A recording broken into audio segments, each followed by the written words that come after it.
اور اس کے اندر جہاں احتیاطی تدابیر اپنا کردار ادا کرتی ہیں وہاں پہ جو میڈیکل کیمپس کی ضرورت پڑتی ہے، ادویات کی ضرورت پڑتی ہے، ان کو پورا کرنا بھی جو ہے انتہائی ضروری ہے.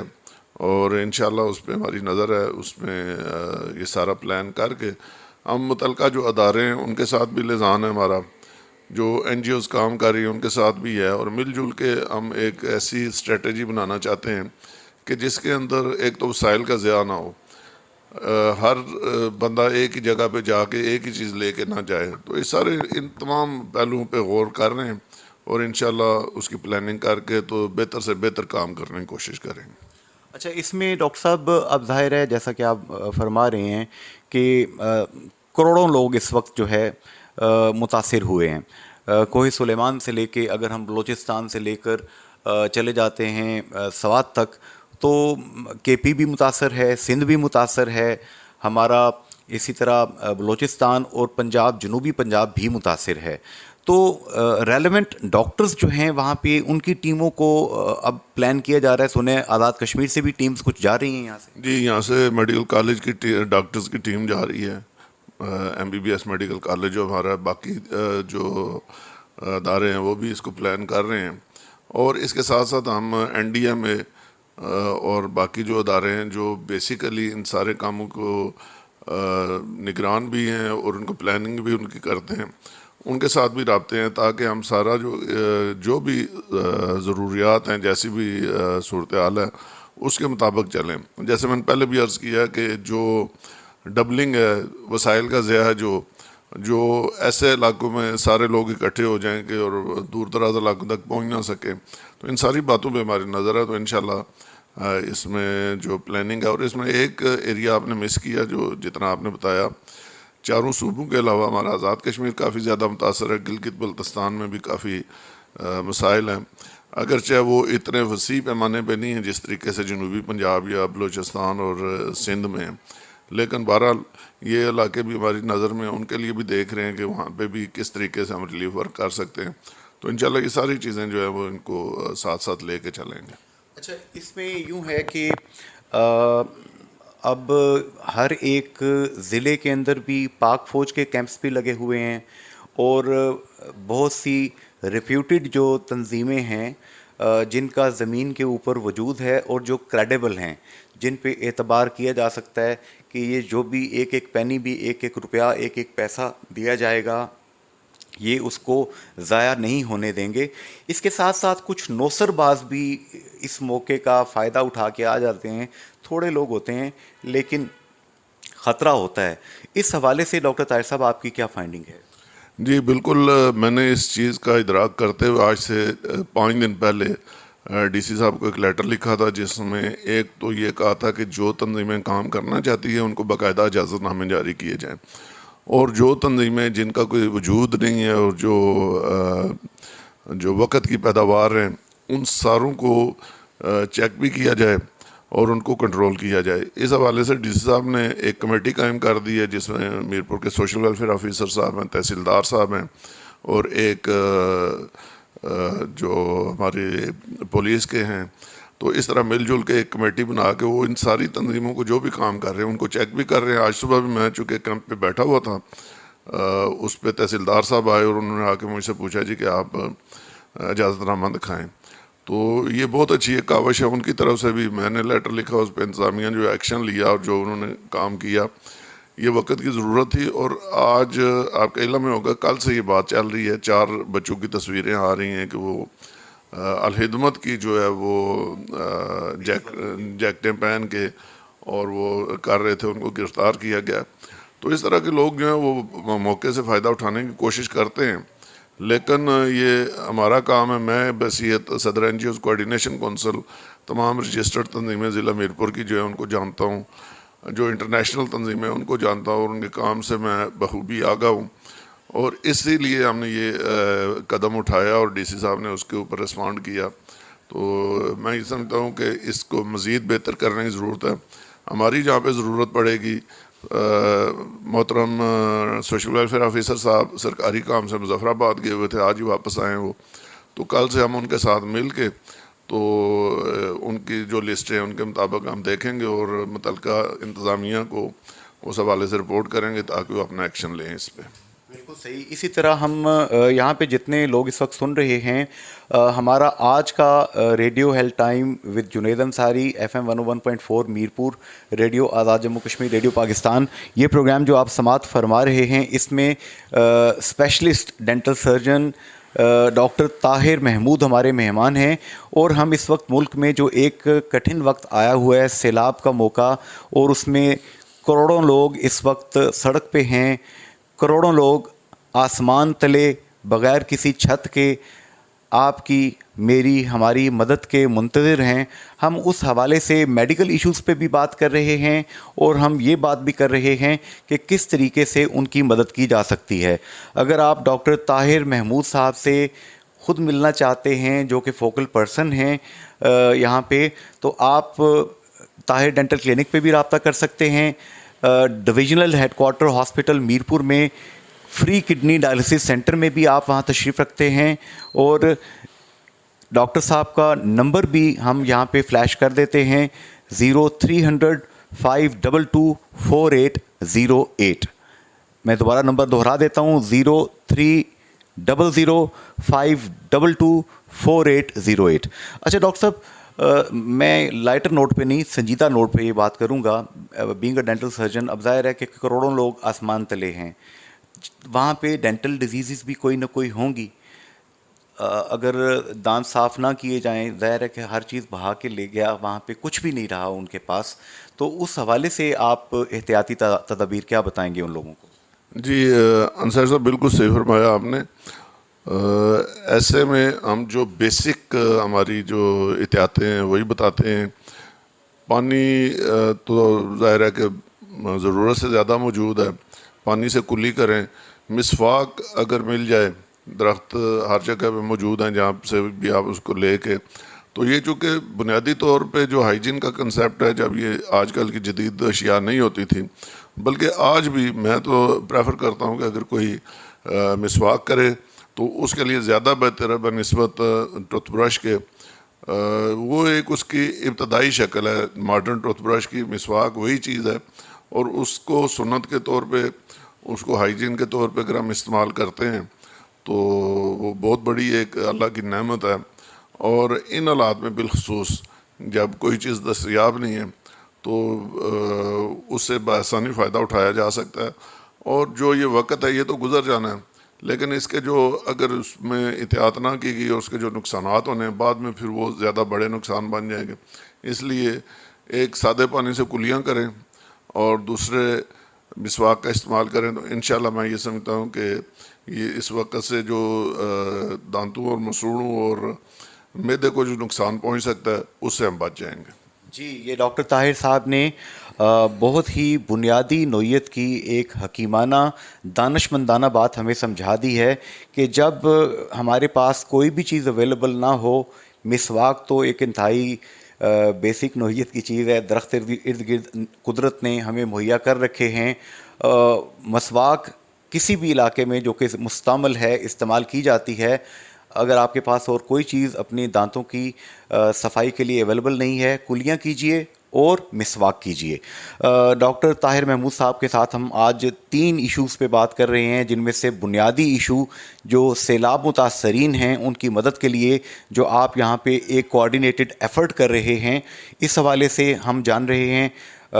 ڈینٹل سرجری اور ڈینٹل کیئر، اس حوالے سے بھی بات ہو رہی ہے. اور کڈنی ڈائلسس سینٹر، وہ ادارہ جو کہ 10 کروڑ کے قریب ڈائلسس، 10 کروڑ روپے کے قریب مالیت کے ڈائلسس ہر سال میرپور میں مفت کرتا ہے، اس ادارے پہ بھی بات ہو رہی ہے. اچھا ڈاکٹر طاہر محمود صاحب، تھوڑا سا ہم ذرا میں چاہوں گا کہ اس وقت کو ہم قیمتی بھی بنائیں. کڈنی ڈائلسس سینٹر، اب ڈائلسس کے حوالے سے نیا ڈیٹا آپ کے پاس کیا ہے؟ ڈائلسس کے صورتحال یہاں پہ کیسی جا رہی ہے؟ کیا نئے مریض بھی آپ کے پاس رپورٹ کر رہے ہیں؟ کڈنی کیئر کے حوالے سے کہ لوگ اس مرض میں مبتلا نہ ہوں، کیا کیا کیا جا رہا ہے؟ جی انصاری صاحب، اس وقت جس رفتار سے ہمارے پاس پیشنٹ نئے آ رہے ہیں، بڑی الارمنگ صورتحال ہے، اور اس حوالے سے ہم کام کر رہے ہیں. ایک پریونشن اور ایک اویئرنیس، ان دونوں پہلوؤں کو ساتھ ساتھ لے کے تاکہ کم سے کم مریض جو ہیں وہ اس مرض میں مبتلا ہوں اور آسان زندگی گزار سکیں۔ اس کے ساتھ ساتھ ایک بڑی خوشائند بات یہ ہے کہ ہمارے جو دوسری تنظیمیں ہیں، جو دوسرے دوست ہیں، انہوں نے بھی اس پہ کام شروع کیا، اور ریسنٹلی پچھلے سال 10 جون کو جاتلا میں اور اس سال چند ماہ پہلے بنگریلا کمیونٹی ہاسپٹل میں چھوٹے چھوٹے ڈائلسس سینٹر قائم ہو چکے ہیں اور کام کر رہے ہیں۔ یہاں سے ہم نے جو مریض ان علاقوں کے تھے ان کو ریفر کیا اور ان کی ٹیکنیکل دیکھ بھال، ان کے باقی سارے معاملات کی ہم نگرانی بھی کر رہے ہیں اور ان کی مدد بھی کر رہے ہیں اس حوالے سے۔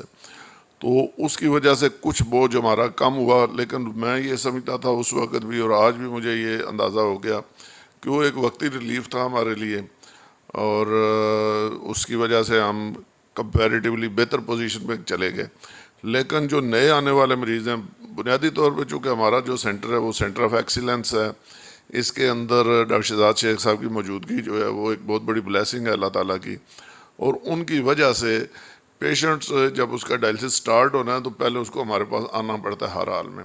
وہ جاتلاں یا بنگریلا کر جائے گا تو اس کا ڈائلسس سٹارٹ نہیں ہو سکتا، اس کا پروسیجر جو ہے وہ ہمارے پاس ہونا ہے، نیفرولوجسٹ نے کرنا ہے۔ تو اس وجہ سے ہمارے پاس نئے پیشنٹس کی جو تعداد ہے وہ زیادہ ہے۔ باقی بھی پورے ڈویژن سے جہاں بھی اگر کوئی اس طرح کی ایمرجنسی ہوتی ہے، کمپلیکیٹڈ کیسز ہوتے ہیں تو وہ ہمارے پاس آتے ہیں۔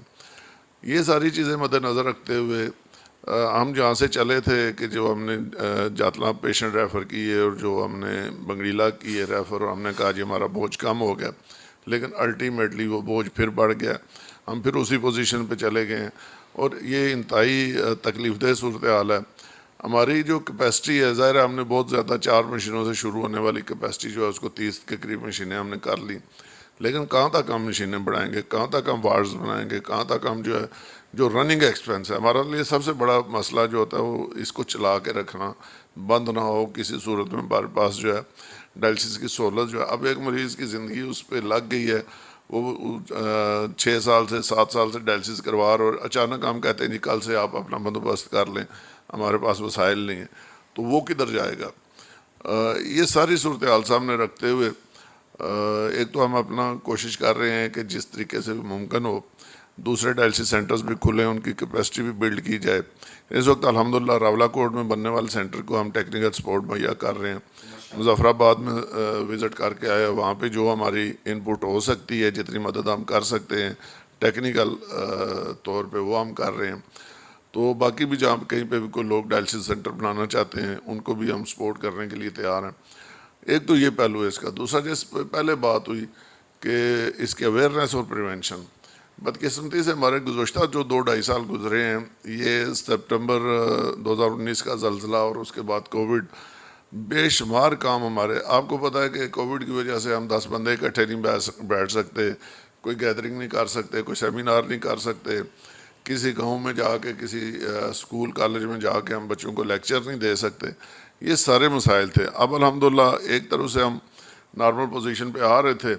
اب یہ جو ہے آزمائش آ گئی سیلاب والی، تو انشاءاللہ اللہ تعالیٰ انتہائی مہربان رحیم کریم ہے، انشاءاللہ اس سے بھی ہم نکلیں گے اور ایک دفعہ اپنی نارمل زندگی کی طرف جائیں گے۔ تو اس وقت ہم جو ہے یہ سارے پلان جو ہمارے جو پائپ لائن میں جن کے اوپر بہت سارا کام ہو چکا ہے وہ کریں گے، اور اس کے ساتھ ساتھ جو سب سے بڑی چیز ہے اور اس کے اندر ہمیں چھوٹی چھوٹی کامیابیاں مل رہی ہیں، انشاءاللہ بہت جلد بڑی کامیابی مل جائے گی، وہ ہے کڈنی ٹرانسپلانٹ۔ کہ جس وقت ایک مریض کے گردے فیل ہوتے ہیں اور ڈائلسس پہ چلا جاتا ہے، جتنی زندگی اس کی باقی ہے جب تک وہ ہفتے میں 2-3 دفعہ ڈائلسس نہیں کرواتا وہ زندہ نہیں رہ سکتا۔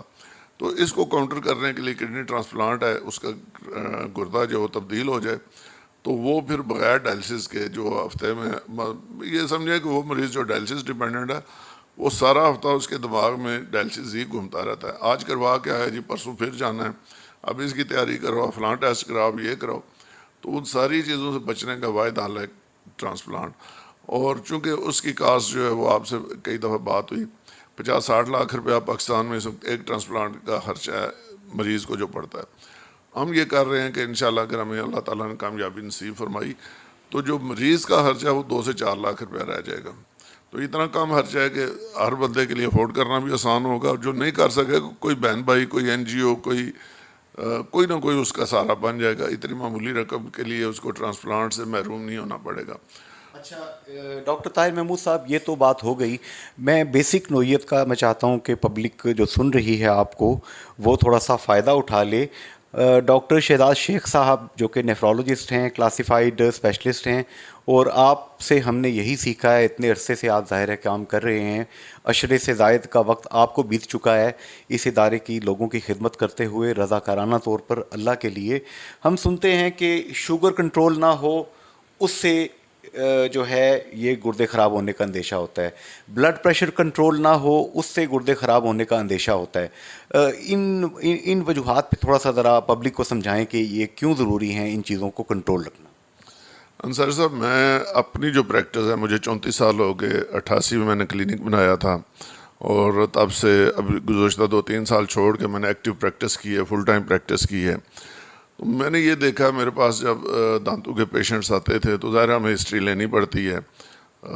اس میں پوچھتے ہیں بلڈ پریشر، شوگر، دل کی کوئی بیماری، کوئی اور مرض تو نہیں ہے، ہیپاٹائٹس تو نہیں ہے. تو یہ ساری معلومات ہم لیتے ہیں. تو بہت سارے مریض کہتے ہیں جی کہ ہمیں بلڈ پریشر ہے یا ہمیں شوگر ہے. اچھا جی، پھر اس کی دوائی کھاتے ہیں؟ نہیں جی، وہ چونکہ وہ کنٹرول ہوگی، نارمل ہوگی ہے، ٹھیک ہوگی، تو ہم نہیں کھاتے. تو میں ان کو کہتا ہوں کہ اچھا پھر آپ ایسے کریں کہ کوئی رپورٹ کب کی ہے آپ کے پاس، کب کروایا چیک؟ بڑا عرصہ ہو گیا. تو میں کہتا ہوں جی آپ ٹیسٹ کروا لیں اس کا شوگر کا، اور بلڈ پریشر ہم خود چیک کر لیتے ہیں. اور آپ یقین کریں کہ جو ان کا رزلٹ آتا ہے وہ دیکھ کے، چونکہ وہ کہتے ہیں جی ہمیں پتہ چل جاتا ہے، ہمیں پتہ ہے کہ ہم نارمل ہے، ہمیں تکلیف نہیں ہو رہی اس وقت، ہم بالکل ٹھیک ہیں. 450-500 شوگر نکلتی ہے، بلڈ پریشر انتہائی زیادہ نکلتا ہے. تو ہم کہتے ہیں کہ جی آپ تو کہتے تھے ہمیں پتہ چل جاتا ہے، اتنی ہائی میں پوزیشن میں آپ نارمل پھر رہے ہیں. بیسیکلی شوگر اور بلڈ پریشر دونوں کے بارے میں یہ کہا جاتا ہے کہ یہ سائلنٹ کلرز ہیں، بندے کو پتہ ہی نہیں چلتا. اور 80% مریض جو گردے فیل ہونے کے، جو اس وقت ہمارے آپ دیکھیں کہ 8-9 ڈائلسس سینٹرز ہیں ڈویژن میرپور کے اندر، 100 سے زیادہ مشین ہے. اس کا مطلب ہے کہ 200-250 ڈائلسس کم از کم پر ڈے ہو رہا ہے اس چھوٹے سے خطے میں. تو اتنے زیادہ مریض ہیں اور باہر بھی بے شمار جا رہے ہیں. تو کیا وجہ اس کی؟ صرف یہ تھوڑا سا غفلت، تھوڑا سا تن آسانی ہے.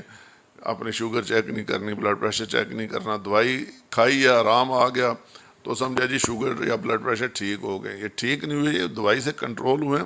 دوائی کھاتے رہیں گے ٹھیک رہیں گے، دوائی چھوڑیں گے یہ بڑھ جائیں گی، اور اندر ہی اندر آپ کو پتہ بھی نہیں چلے گا، یہ پورے جسم کا بیڑا غرق کر دیں گے. اور زندگی جو ہے انتہائی مختصر رہ جائے گی اور انتہائی مشکل ہو جائے گی.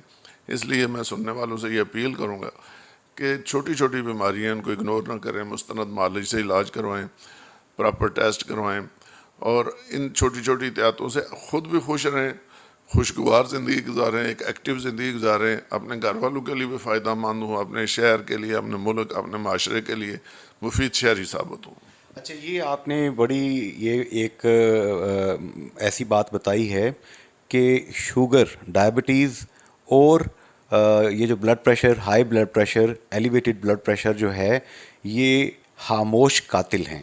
انسان کو پتہ نہیں چلتا، انسان ٹکے کھا رہا ہوتا ہے، مسالے والی باہر ہوٹلنگ کر رہا ہوتا ہے، فیزی ڈرنکس پی رہا ہوتا ہے، شوگر سے کوئی پرہیز نہیں کرتا، میٹھی چیزیں کھا رہا ہوتا ہے، اور اندر ہی اندر یہ بیماریاں اس کو گھن کی طرح چاٹ رہی ہوتی ہیں. اور آخر میں جب رینل فیلئر کی طرف جاتا ہے، مسئلے پیدا ہوتے ہیں، تھوڑے سے ڈاکٹر کے پاس جاتے ہیں تو پتہ چلتا ہے کہ گردے فیلئر کی طرف جا چکے ہیں. یہ ڈاکٹر صاحب آپ نے یہ بہت ہی خوبصورت اور الارم آپ نے ایک سیٹ کر دی ہے، یعنی کہ ہر کچھ عرصے بعد اپنی شوگر، بلڈ پریشر، یہ چیزیں مانیٹر کی جائیں. جی، ایک نارمل آدمی کو سال میں کم از کم 1 دفعہ یا 2 دفعہ نارمل جو روٹین کے ٹیسٹ ہیں وہ کرواتے رہنا چاہیے، تاکہ اس کو اپنی کیفیت کا پتہ چلتا رہے. دیکھیں وہ کیا کہتے ہیں کہ نپ دا ایول ان دا بڈ، برائی کو اگر چھوٹی ہوگی اس کو کر لیں گے آپ تو وہ کنٹرول کر لیں گے، وہ زیادہ آسانی سے کنٹرول ہوگی. جتنا بڑا پہاڑ ہوگا اس کو ڈھانے میں اتنی مشکل ہوگی. تو ان چیزوں کو دیکھتے ہوئے یہ آسان سا طریقہ ہے کہ ان چیزوں پہ نظر رکھیں، اور اگر ہو جائیں، یہ تو میں اس صورت میں کہہ رہا ہوں جب یہ بیماریاں نہیں ہیں تو سال میں 1 دفعہ کم از کم ضرور سارے ٹیسٹ کروائیں. اگر ہو جائیں تو پھر ریگولر ٹیسٹ، ان کے ڈاکٹر کی ہدایات جو ہیں ان پہ عمل، ورزش، سادہ غذا، جو چیزوں کا پرہیز بتایا جائے ان پہ پوری طرح عمل. میں بے شمار لوگوں کو، جو اپنے فیملی کی بات اگر کروں، کہ شوگر کے مریض ہے اور ہمیں پتہ ہے یہ بندہ شوگر کا مریض ہے، اور جب وہ محفل میں بیٹھیں کسی دعوت میں اور جس طریقے سے وہ میٹھا کھاتے ہیں تو ہم منع کرتے ہیں کہ جی آپ اور جی کچھ نہیں ہوتا. ہوتا یہی ہے جو یہ پھر آپ آئیں ہمارے پاس ڈائلسس سینٹر میں وزٹ کریں، اس کو دیکھیں، ان سے پوچھیں مریضوں سے کہ آپ کو کیا ہوا ہے، کس چیز. 16 سال کے بچے ہمارے پاس مریض ہیں، 12 سال کے بچے مریض ہیں، درمیانی عمر کے لوگ. تو یہ اپنے پاؤں پہ کلاڑی مارنے کے مترادف ہے. اپنی جان ہے، حفاظت آپ نے کرنی ہے، آپ نے اس کی کیئر کرنی ہے، اور اس کے لیے آپ کا خرچہ نہیں ہوگا، کچھ خرچہ بچے گا، چونکہ جو فضول خرچی ہے وہ چھوڑیں گے، سادہ غذا پہ آئیں گے، سادہ طرز زندگی پہ آئیں گے، آپ کے خرچے بچیں گے اور آپ ایک اچھی زندگی گزار سکیں گے. جی یہ بڑے غور سے یہ باتیں سنیے مہربانی کر کے. ڈاکٹر طاہر صاحب جو kidney dialysis centre, free kidney dialysis centre, divisional head quarter hospital Mirpur Azad Jammu Kashmir کو یہاں پہ رن کر رہے ہیں، اس کو as a volunteer president of Anjuman Falah o بہبود انسانیت اس تنظیم کو دیکھتے ہوئے لوگوں کی مدد کرنے کی کوشش سعی ان کی کئی سالوں سے جاری ہے. یہ مجھے آپ کو ہم سب کو بتانے کی کوشش کر رہے ہیں کہ اگر ہم نے اپنے گردوں کو فیل ہونے سے بچانا ہے، اگر ہم نے ان کو صحت مند رکھنا ہے، تو اس کے لیے کون کون سی احتیاطیں ہم نے کرنی ہے تاکہ ہمارا خاندان ایک مزری کی طرف، ایک مشکل صورتحال کی طرف نہ جائیں. اچھا ڈاکٹر طاہر صاحب، ابھی ہم سنتے ہیں کہ نئی بلڈنگ میں جب سے آپ شفٹ ہوئے ہیں یہاں پہ بجلی وغیرہ کا کوئی مسئلہ تھا آپ کا، تو نئے جو ایم ایس آئے ہیں ڈاکٹر سردار عامر عزیز صاحب، ان کے ساتھ مل جل کے آپ نے کوئی مسئلہ وہ حل کیا ہے، وہ کیا سٹوری ہے سر؟ اس میں بنیادی طور پہ میں ہمارے جو chief justice Azad Kashmir supreme court ہیں ان کا انتہائی اہم کردار ہے. میری ریکویسٹ پہ انہوں نے ڈائلسس سینٹر کا وزٹ کیا، تو وہاں پہ انہوں نے صورتحال دیکھی، اور پھر میں اور ایم ایس صاحب ہم ان کے دفتر میں گئے، ان سے ریکویسٹ کی کہ یہ مسائل ہیں جس کی وجہ سے انسانی جانیں بھی خطرے میں ہیں، اور ہماری جو چونکہ ہم مانگ کے لوگوں سے ڈونیشن بیسڈ ہے ہمارا کام، تو وہ کوشش یہ ہوتی ہے کہ جہاں 1 روپیہ لگتا ہے وہاں پہ ہم 50 60 70 پیسے میں کام کریں. تو ہمارے پاس فالتو پیسے نہیں ہوتے. تو جب بجلی بار بار جاتی ہے ہماری کاسٹ جو ہے، چونکہ کٹ جو ہے وہ ضائع ہو جاتی ہے، اور پھر ہمیں نئی کٹ دینی پڑتی ہے، اور 3 کٹس دے کے کاسٹ 3 گنا ہوگی. ہمارے لیے وہ مسائل ہیں، مریضوں کے لیے مشکل ہے. جب اگر بند ہو گیا یہ وسائل نہ ہونے کی وجہ سے، تو چیف جسٹس صاحب نے مہربانی کی، انہوں نے متعلقہ محکموں کو، متعلقہ لوگوں کو بتایا، اور یہ مسئلہ جو ہمارا فی الحال 90% سے زائد حل ہو چکا ہے اور بڑے اچھے طریقے سے مینیج ہو رہا ہے. اس میں خاص طور پہ ایم ایس صاحب کا، ڈاکٹر عامر عزیز صاحب کا ذکر کرنا چاہوں گا. ویسے تو میرا تجربہ یہ ہے کہ آج تک پچھلے 14 سال میں جو بھی ایم ایس صاحبان رہے ہیں، میں جب بھی جس کے پاس بھی گیا، انہوں نے ہمیشہ، چونکہ یہ ایک ایسا شعبہ ہے، ایک ایسا کام ہے جس کے اوپر ان کا خرچہ نہیں ہو رہا، جس کے اوپر ان کی محنت نہیں ہو رہی، آٹومیٹیکلی یہ کام ان کا ایک بہترین اسٹیٹ آف دی آرٹ کام ہو رہا ہے. تو اس چیز کو مد نظر رکھتے ہوئے تمام ایم ایس صاحبان نے ہمیشہ میرے ساتھ مثالی تعاون کیا. اور یہ جو موجودہ ایم ایس صاحب ہیں، عامر عزیز صاحب، چونکہ نوجوان ہیں اور ان کا ایک لگن ہے، ایک ان کے دل میں شوق ہے کہ کس طریقے سے اس اسپتال کی حالت بدلی جائے. اور ابھی تک جو کچھ کام ہو چکے ہیں یہ شاید 10 سال میں بھی ممکن نہ ہوتے. اور جی آگے جو ان کے ذہن میں اور جو پائپ لائن میں جو ہم ڈسکس کرتے رہتے، اگر وہ کام ہو گئے تو یہ ایک مثالی اسپتال بن جائے گا، اور انشاءاللہ بہت اچھے حالات ہو جائیں گے، شہر کے لوگوں کو بہت بڑی سہولت ملے گی. اچھا، یہ بڑی خوبصورت ڈاکٹر صاحب آپ نے بات بتائی کہ چیف جسٹس آزاد جموں کشمیر سپریم کورٹ جناب جسٹس راجہ سعید اکرم خان صاحب نے آپ کی درخواست پہ، چونکہ آپ کے اچھے مہربان دوست بھی ہیں وہ، انہوں نے ڈائلسس سینٹر کا دورہ کیا، وہاں پہ مریضوں سے ملے بھی، ان کی انہوں نے خیریت بھی دریافت کی، ان کے لیے مدد کا آپ سے پوچھا. تو آپ نے ان کے گوش گزار جب اپنی اسٹوری کی کہ یہ چیزیں آپ کو یہاں پہ مسائل پیش آ رہے ہیں، تو وہ مسئلے پھر راجہ سعید اکرم خان صاحب نے ایڈمنسٹریٹولی حل کروا دیے. جی بالکل. اس میں خاص طور پہ جو مسئلہ سب سے بڑا پرابلم ہمیں آ رہا تھا، اور جس کی وجہ سے جانیں بھی متاثر ہونے کا ڈر تھا، اور باقی بھی بے شمار مسائل تھے، وہ بجلی کا مسئلہ تھا. تو وہ فوری طور پہ، بلکہ جیسے میں اور احمد صاحب گئے اسی دن انہوں نے چیف انجینئر صاحب کو بلا لیا، اور ان سے پوچھا، معاملہ سارا ڈسکس کیا اور ان کو آرڈر کیا کہ اس مسئلے کو فوری طور پہ حل کریں، اور اگلے دن اس پہ کام شروع ہو گیا تھا، اور ودن کوئی 1-2 ہفتے کے اندر اندر وہ کام ہو گیا، اور اب ہمارے پاس ڈبل کنیکشن ہے، ایک طرف سے بجلی جاتی ہے دوسری طرف سے آ جاتی ہے، اور بہت بڑا ریلیف ہمارے مریضوں کو بھی ملا ہے اور ہم خود بھی سکون میں آ گئے۔ ماشاء اللہ۔ اچھا، اب یہاں پہ ڈاکٹر صاحب تھوڑا سا میں چاہوں گا، جیسا جیسے یہ ہم ترقی یافتہ دور کی طرف جا رہے ہیں، پاکستان میں آزاد کشمیر میں بعض اوقات یوں لگتا ہے کہ شاید ہم آگے کا سفر اور پیچھے کا سفر دونوں اکٹھے کر رہے ہیں۔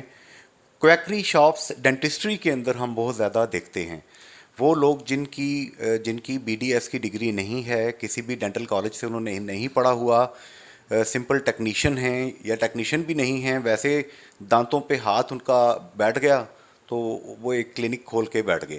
اس حوالے سے میں 12 سال 14 سال سے میں تو اپیل کر ہی رہا ہوں، ہر دفعہ جو انتظامیہ آتی ہے وہ کہتے ہیں جی بالکل جی بڑا تگڑا ایکشن لیں گے، لیکن مشرومز کی طرح اس طرح کے کویکری شاپس جو ہیں یہ چل رہی ہیں، بن رہی ہیں۔ جی، میں چونکہ گورنمنٹ سروس نہیں کی، ڈائریکٹ پرائیویٹ پریکٹس میں آیا تھا، اور میرے جو تجربات ہیں جو میرے پاس خراب کیس آتے تھے، تو میں نے کبھی بھی اس لیے کہ اگر میں یہ کوشش کروں گا کہ ان کے خلاف بات کروں یا ان کی رپورٹ کروں کہ یہ کیس آئے اور اس کے اندر یہ، تو اس میں لوگ جو یہ سمجھتے ہیں کہ جی یہ اپنے چکر میں اپنے کاروبار کے لیے کر رہے ہیں، تو بات یہ جی کہ رزق تو اللہ تعالیٰ نے دینا ہے۔ میں 34 سال بغیر سروس کیے، اس وقت جب لوگوں کو ڈینٹسٹری کا پتہ نہیں تھا، گراس روٹ لیول سے میں نے انٹروڈیوس کروایا اس کو، لوگوں کو یہ بتایا ڈینٹسٹری ہوتی کیا ہے، تو اس وقت تو وہ جو مطلب فٹ پاتھ پہ تماشا کرنے والے دان نکالتے تھے، ان حالات میں سروائیو کرنا یہ بھی اللہ تعالیٰ کا بہت بڑا احسان ہے، اور اس میں یہ جو ان لوگوں کے خلاف ایکشن ہے، جان بوجھ کے اس کو اوائڈ کیا، لیکن جہاں متعلقہ فورم ہیں ان تک بات جب بھی موقع ملا پہنچائی بھی ہے،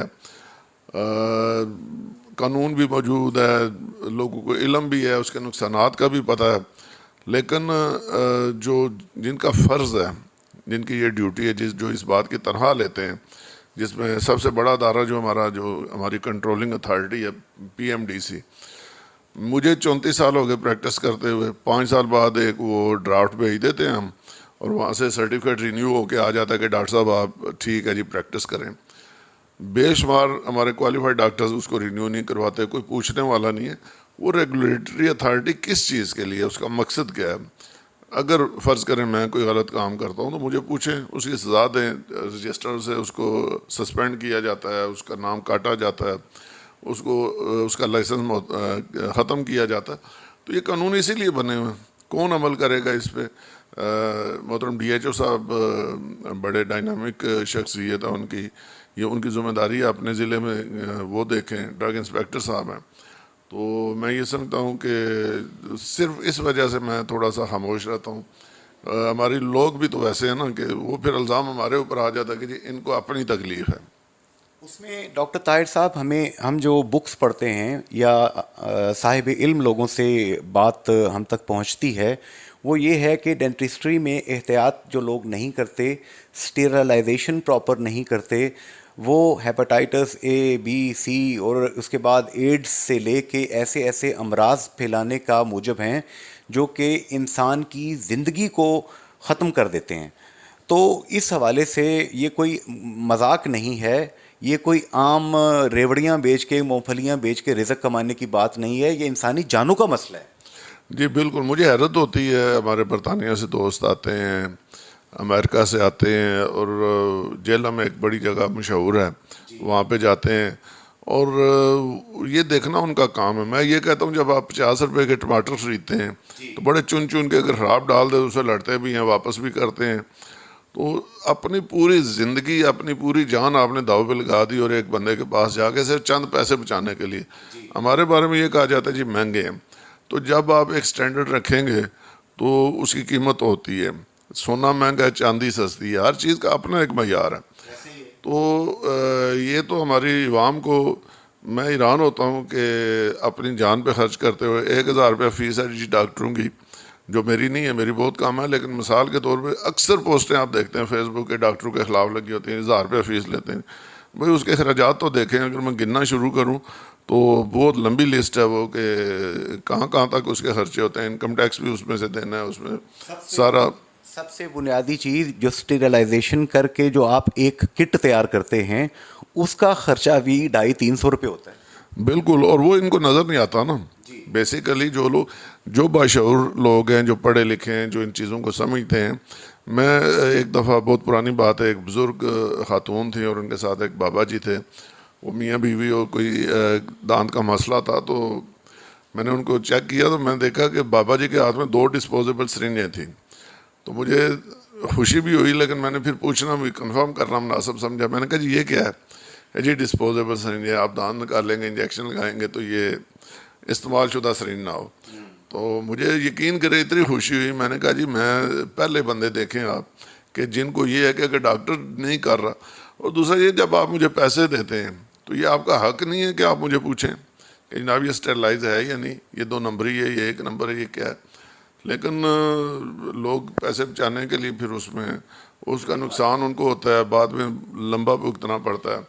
اور اس میں وہ کیا کہتے ہیں جی کہ پرہیز جو ہے وہ علاج سے بہتر ہے, احتیاط بہتر ہے. احتیاط سے آپ جو ہے نا بہت ساری بچت کر سکتے ہیں اپنی, لیکن لوگ اس طرف نہیں جاتے اور اس سے نقصان اٹھاتے ہیں. اب پروگرام میں آخر میں چاہوں گا ڈاکٹر طاہر صاحب, جہاں سے ہم نے بات شروع کی تھی, اس وقت NGOs coordination council کے آپ صدر بھی ہیں, آپ ڈاکٹر بھی ہیں, ڈینٹل سرجن بھی ہیں, طب کے شعبے کو بھی انڈرسٹینڈ کرتے ہیں, کڈنی ڈائلسس سینٹر کو بھی آپ رن کر رہے ہیں. تو یہ سیلاب متاثرین جن کی تعداد 3 کروڑ سے زائد محتاط اندازے کے مطابق بتائی جاتی ہے, شاید اس سے بھی زیادہ ہو, اب ان کی ہیلپ کے لیے آپ یہاں پہ جو چیزیں اکٹھی کر رہے ہیں وہ کیا کیا ہیں؟ پبلک سے آپ کیا اپیل کریں گے؟ اس میں سوشل ویلفیئر ڈپارٹمنٹ حکومت آزاد کشمیر کا وہ آپ کا پارٹنر ہے. جی بالکل, یہ ہم مل کے سارے, اور اس وقت جو بہت اچھی چیز ہوئی ہے, ہم نے ایک میٹنگ کال کی تھی, اس کا بیسک ایجنڈا یہی تھا کہ سیلاب زدگان کی امداد کے لیے ہم نے کام کرنا ہے. تمام این جی اوز جو ہیں وہ اس میں شامل تھی ضلع میرپور کی, اور انہوں نے اپنے اپنے کیمپ لگائے ہیں. لیکن یہ ایک بات ہم نے طے کی ہے کہ بہت ساری NGOs coordination council کے پلیٹ فارم سے اکٹھا کام کریں گے. اس میں ہماری پلاننگ بہت آسان ہو جائے گی. ایک طرف ہم جو ہے وہ ایریاز آئیڈینٹیفائی کریں گے, کہاں پہ کام ہو گیا, کہاں پہ ضرورت ہے ابھی. پھر اسی طریقے سے ہم یہ آئیڈینٹیفائی کریں گے کس چیز کی زیادہ ضرورت ہے اور کس چیز کی ضرورت پوری ہو چکی ہے یا ضرورت ہے ہی نہیں. اور اس طریقے سے ہم یہ سارا کمپریہنسو طریقے سے کر کے, اس میں مختلف محکمہ جات ہیں ان کو شامل کر کے, تو اس کے بعد ہم جو ہے نا وہ آگے قدم بڑھائیں گے. لوگ ہمیں جو بھی ان کو سمجھ آ رہی ہے, آٹا بھی دے رہے ہیں, باقی کھانے پینے کے اشیاء بھی دے رہے ہیں, کپڑے بھی دے رہے ہیں, جوتے بھی دے رہے ہیں, نقد پیسے بھی دے رہے ہیں. تو جو نقدی ہمارے پاس ہوگی اس کے لیے ہم نے پلان کر رہے ہیں کہ ہم اس کو جو ٹاپ پرائرٹی پہ چیزیں ہوں گی ہم ان کو مہیا کریں گے, اور وہ جا کے تو وہاں پہ تقسیم کریں گے. ہم نے یہ حضور صلی اللہ علیہ وآلہ وسلم کی سیرت الطیبہ میں پڑھا کہ کسی جہاد کے موقع پر مفہوم بنتا ہے, جب کال کی گئی کہ آپ اس میں ڈونیٹ کریں تو حضرت ابو بکر صدیق رضی اللہ تعالیٰ عنہ گھر کا پورا سامان لے آئے, حضرت عمر فاروق رضی اللہ تعالیٰ عنہ آدھا سامان لے آئے, اسی طرح حضرت عثمان غنی رضی اللہ تعالیٰ عنہ نے اونٹوں کی ایک قطار کھڑی کر دی, عبد الرحمن بن عوف رضی اللہ تعالیٰ عنہ, بڑے بڑے صحابہ نے بہت کچھ پیش کر دیا. ایک صحابی ایسے تھے, انصاری تھے, جن کے پاس کچھ نہیں تھا اور وہ حضرت سے دیکھ رہے تھے. وہ ایک یہودی کے پاس گئے, پوری رات اس کے کھیت پہ کام کیا, اور کام کر کے جو کھجوریں ملیں وہ تھوڑا سا حصہ گھر میں چھوڑا اور باقی لا کے حضور صلی اللہ علیہ وسلم کی خدمت میں پیش کر دیا, اور حضور صلی اللہ علیہ وآلہ وسلم نے تمام مال کے سب سے اوپر رکھا. وہ غریب لوگ بھی جو کہ آپ کو کچھ دینا چاہتے ہیں, تو نیک نیتی اور جذبے کی قیمت ہے. ڈاکٹر صاحب ایسے ہی ہے؟ بالکل ایسے. اور آج ہمارے پاس اتنی مثالیں ہیں. آج ہماری بھی ایک ویڈیو اپلوڈ ہوئی ہے, اس میں ایک جو چھابا سر پہ رکھ کے بندہ کوئی چیز فروخت کر رہا تھا, اس نے پیسے دیے. پرسوں میں نے تمام کیمپس وزٹ کیے, تو الحدمت کے کیمپ کے اوپر میں کھڑا تھا, تو وہاں پہ ایک مائی جو خود بھیک مانگ رہی تھی وہ آئی. اس نے پوچھا کیا کر رہے ہو, تو بتایا, تو وہ بھی 20 روپے وہاں پہ دے کے گئی. اور یہ اصل جذبہ ہے. اور بے شمار ہمارے پاس اس طرح کی مثالیں ہیں, فوٹوز بھی آ رہے ہیں سوشل میڈیا پہ سارا. تو میں سمجھتا ہوں کہ یہ جذبہ جو ہے اگر ہمیں موجود ہے تو انشاءاللہ ہمارے لیے کوئی مسئلہ نہیں رہے گا, کوئی مصیبت نہیں رہے گی. انشاءاللہ ان سب سے ہم نکلیں گے. جی, آج کا radio health time with Junaid Ansari انسانی جذبے, انسانی ایمان, ایک دوسرے کی مدد, ان کے جذبات الفاظ کے اندر گوندھنا بہت مشکل ہے. میری درخواست ہے آپ لوگ ڈاکٹر طاہر محمود صاحب کی شخصیت, ان کے قابل قدر کردار, تمام چیزوں کو جانتے ہیں. دینا ان کو نہیں ہے, دینا اپنے اللہ کو ہے. یہ سیلاب متاثرین, ان کی جگہ میں, آپ, ہم میں سے کوئی بھی ہو سکتا تھا. آئیے ان کے لیے نہیں اپنے لیے کچھ کریں. فی امان اللہ, اللہ حافظ, گڈ بائے.